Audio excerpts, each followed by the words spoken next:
Hi there, and welcome back to my latest Minecraft Going Solo video. Today we go back to my Xbox World Bamboo Jungle to give you an update. And the reason for this update is that when I most recently viewed my first video on this, I realised that a lot of work had been done on this. So I've taken some screenshots from the last video to show you the difference between what was then and what is now. The first difference I want to show you is this picture on screen right now shows you how the main area looked on the last video. But if I pan up the camera, you will see now that there is a lot of difference. There are some nice pictures hanging on the wall to brighten the place up a little bit. I have begun to excavate down here. That doesn't really head anywhere at the moment, but I have had a thought that having now found loads of redstone, that I might create a little internal circuitry for racing minecarts. So that might become a minecart racing area. You will also see that I have changed the setup of this manufactory a little bit with some higher fences to make sure that these creatures that do get washed down don't get out without me saying so. And my saying so usually means I take them out before they escape. I tend to leave the fish in the pool because they can be a useful source of emergency food rations. But I do farm zombies as well as concrete in that area. Okay, so what we'll now do is we'll go down to the deep mine, and again I will bring up on screen a picture of what it used to look like. And as you can see that bear with me a second, I have a skeleton to take care of. I'm very grateful for Hulkasaurus pointing out to me that if I crouch and raise my shield, these archers tend not to hit me so much.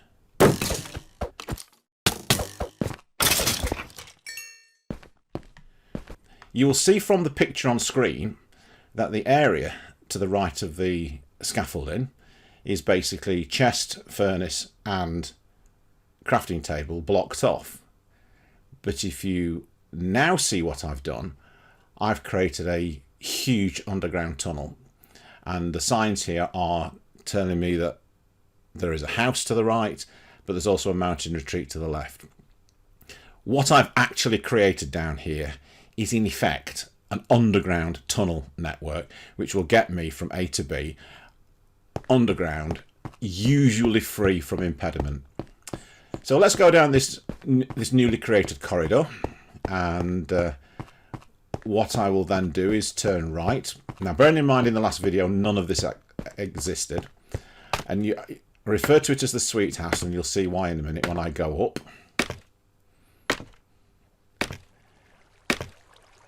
And this is the house I've built. I've been playing around with concrete. As you know, I made that concrete manufactory, so this house is made of lots of different colour concrete. I originally started off with yellow walls, but as I dug down and realised this cobblestone looks bleh, I decided to start replacing it with some red concrete blocks.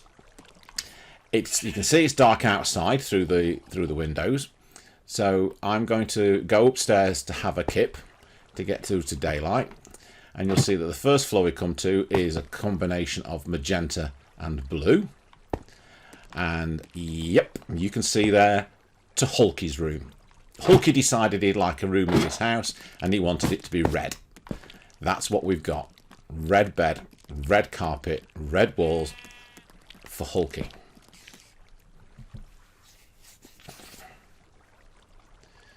Okay, I'll just go up a bit further to show you that we now have a yellow floor with a yellow bed, yellow carpet, and we currently have a roof.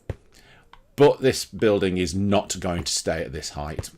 I've got enough yellow concrete bricks to build at least another floor of yellow walls, and that's going to happen. What you can see from here is my original base. The little cobblestone outhouse with the 3 tall towers, and the thing that my cursor is pointing at now is the structure at the top of the ladder next to the concrete manufacturing. You can see over in the distance another tall tower, which we will visit in a short while. And you may recall I mentioned a mountain retreat. Well, that mountain retreat is... That's a good question. Where actually is it? I think it is through over there. Yes, you can see it over there. There's the mountain retreat, which we'll go and visit in a short while. So this house has been completely new from the last time. I should say that my early attempt at a Sonic house wasn't very good, so I got rid of it, preferring instead to go for a tower structure that I'm much more familiar with. I've dug out a moat so that this can also help produce concrete. But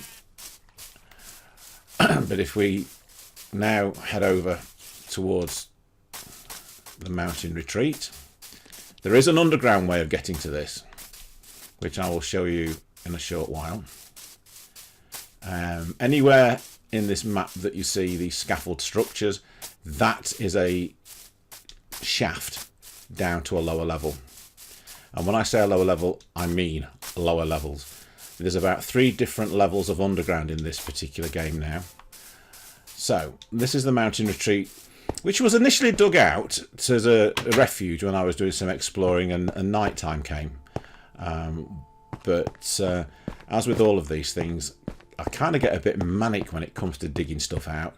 So now I've dug through this particular mountain to see what came out of the other end.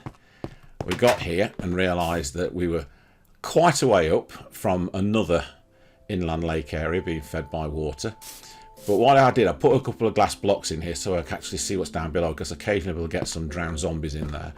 And eventually I put some scaffolding so we could actually get down there. But then if we carry on through underneath this next mountain, again, really long corridors, and at some point I've been thinking about putting some, say, some train tracks down here so I can go flying down here with mine carts. That takes us down to the cavern underneath, which you can see below there. Because that's the other thing I found with these maps, is you can be digging a nice long tunnel and all of a sudden you'll come across a massive big cavern. Now this is an interesting one. I've called it to the Peak Beacon, but if you look when we go up, this one is actually quite fascinating because it literally takes me to the top of a mountain, and this is where I began to start farming snow. Because as you can see, this is a snow-covered mountain with the odd tree blooming here and there. Nice view. That sounds like something was hitting me. Yeah, here we go. Another one of these flipping archers. Come on. This one's bedecked in gold armour again. I'm hoping it's him with... I've had a couple that have been bedecked in armour, but when I hit them, they never drop it. It's... Maybe I need to be hitting them with a diamond sword or something. You can also see from here that I put some scaffolding up to create that tall beacon that we saw from distance, which is again meant to show us a waypoint at night time. So that we'll go back down there. There's nothing much happening up there at the moment, and I've been told I can make snowmen, and I might do that at some point, but that's another area of discovery to be made. Because that is one thing I've found with Minecraft, is there's such a lot of game mechanics in here that you are constantly exploring and finding new things. You may see in the icon top left that I'm actually wearing a pair of diamond boots. Because yes, I have at long last found diamonds.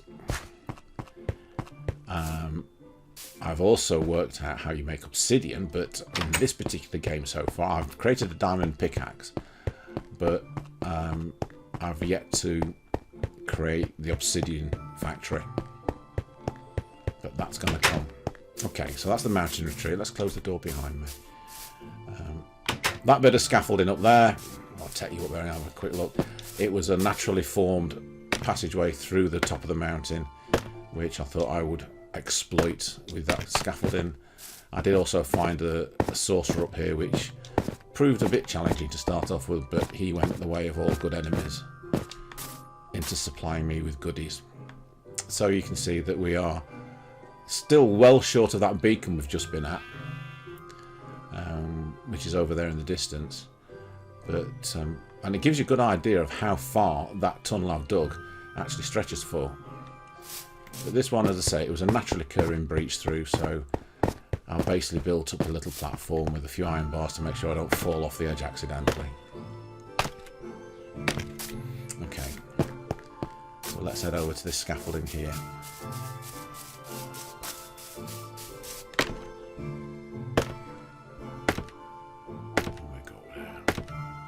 And you can see from the amount of levels I'm dropping that these tunnels go quite deep, but they really are the best way of getting around on the map without being constantly battered by enemies at all times of day and night.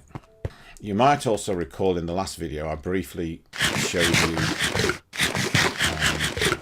my bedrock cavern. Well, I'm going to go down and show you a little bit more of the bedrock cavern. Now, this is not the one I showed you in the first video. This is one that I decided to dig out underneath my house. And I just had it two-stage scaffolding because I wasn't quite sure how far deep it was going to go. What I'm trying to do now is excavate out and try and connect the two caverns together. But it's the same old feature where you've got obviously the bedrock that's unmovable, and again I've taken the view that I'm going to dig out all the stone and any other valuable resources and then just fill in the holes with dirt. And this is where I started to find the diamonds, the redstone, the gold ore, all down at this level and all being gradually worked out. That's some iron, I'll take that while we're here.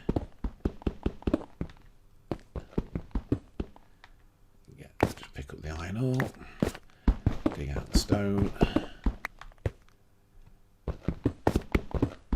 And it's been while I've been doing this digging out that you sometimes come across just little blocks of precious stuff. I've tended to find diamonds, drop 1 diamond per diamond block, and I usually find them in maximum of 4 blocks together.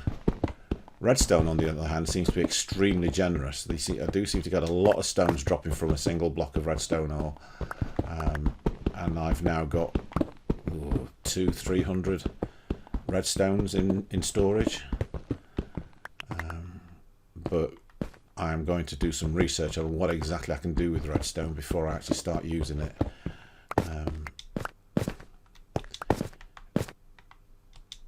Okay, so let's just fill in the gaps with the dirt as we were talking about earlier.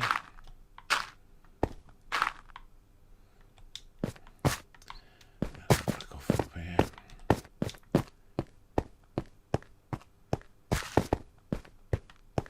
No, that's the wrong direction, sorry guys. Oh, see that up there, redstone? It's an iron pickaxe.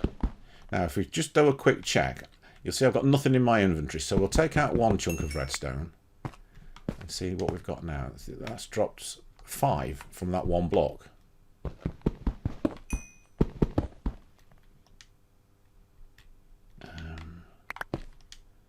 That's dropped another 4. So as you can see, if you're getting about 4 or 5 per block, it doesn't take long for your inventory to fill up with the stuff.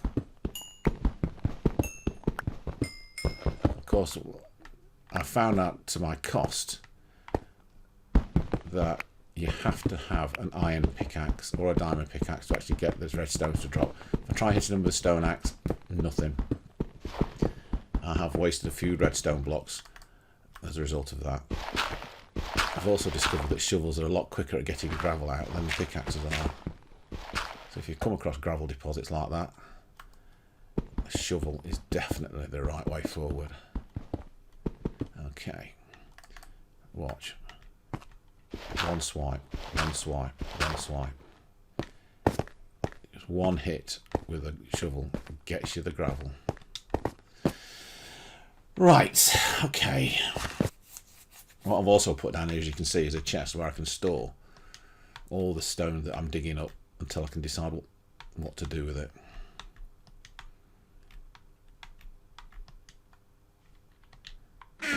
Let's just go and pick up all the stuff I've been mining.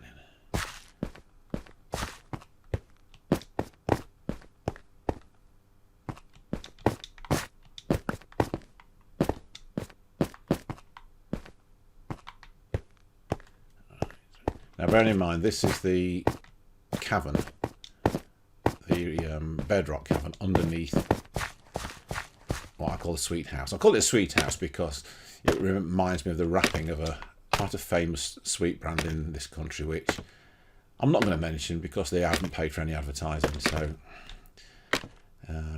my policy with any of these things is that any branded products, if they want to be mentioned in my videos, they don't get it free. Not quite sure how these zombies are actually spawning down here, but maybe I've dug across a spawn point. Well, I do find them wandering these corridors, so it's not as completely safe as I first thought, but it's manageable. Now, you may recall as well, there was a sign up here that said to the spider cavern, and then this deeper mine here was basically a brick wall, and I think I've got a picture of that, and I will show you a picture on screen now of what it used to look like. Okay, so we go down to this deeper mine.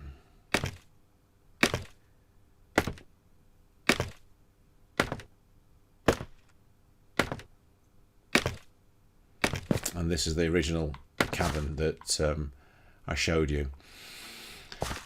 I've actually built myself a little house down here so that if I need to, I can rest and make some stuff.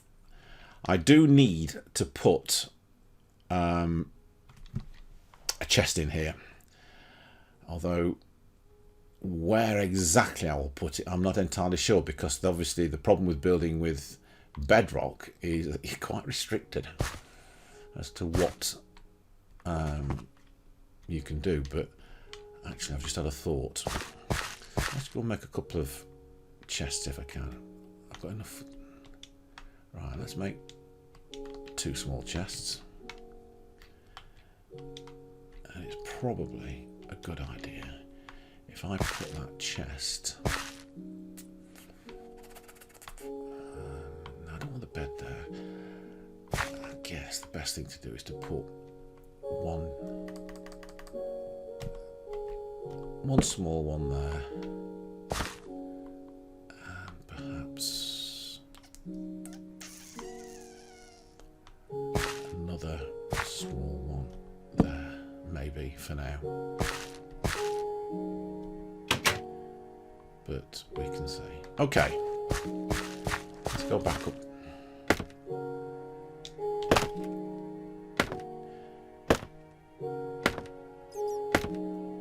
The reason I put that house in there is because I thought this cavern is going to get hewn out so much that it's going to become a vast empty underground space, and so I might as well start putting accommodation down there.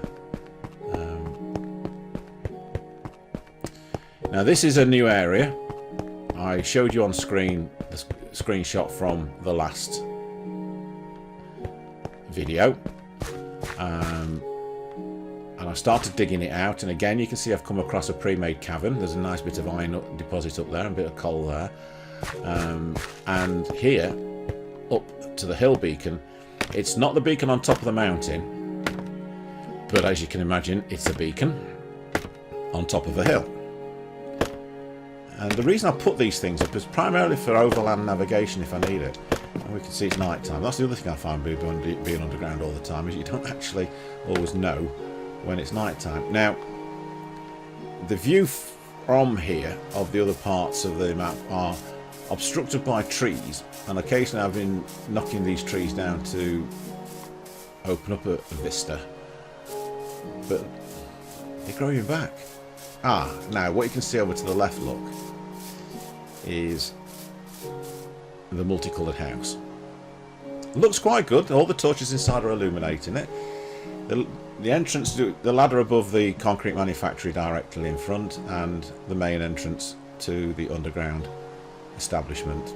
So you can see that this tunnel has actually gone underneath that water, that body of water, that lake, which is so much easier than trying to swim across it, because there are so many zombies and drowned and exploding creatures in there that it makes it a bit of a pain crossing it. Yes, I can make a boat. Haven't done so yet, but I can. But that's quite a good view of the structure so far. There's another entrance down to the cave, but for now I'm just going to stick to my scaffolding, because I know the scaffolding takes me where I want to go. The Forest Glade realm that I use on the PC has not yet produced any bamboo for scaffolding, so I'm having to try and do the same principle. I excavate them down to bedrock as quickly as I can so I can start getting all the nice stuff, but I've had to do that using ladders.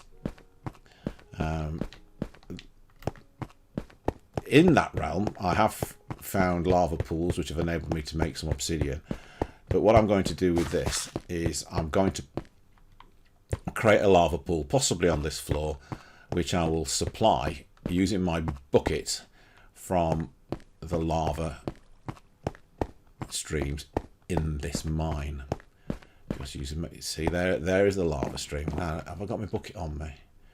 No, unfortunately I haven't. I do know that my bucket will carry lava, so I can carry it from there, possibly even block it off so that these tracks can be further extended.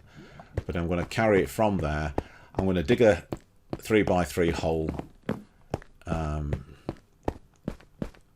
in the area I've just come from. This area here. I may well just dig it here, 3x3 hole, pour the lava into it, and then use a water source to make obsidian, because I do have a diamond axe in my storage now. Let me just show you that, and then we'll call it a day for this particular video. There's the diamond axe, and say once again thank you for watching. If you've enjoyed this video, please subscribe to the channel, press the like button, and hit the bell for notifications of future uploads. Thank you again for watching. Bye for now.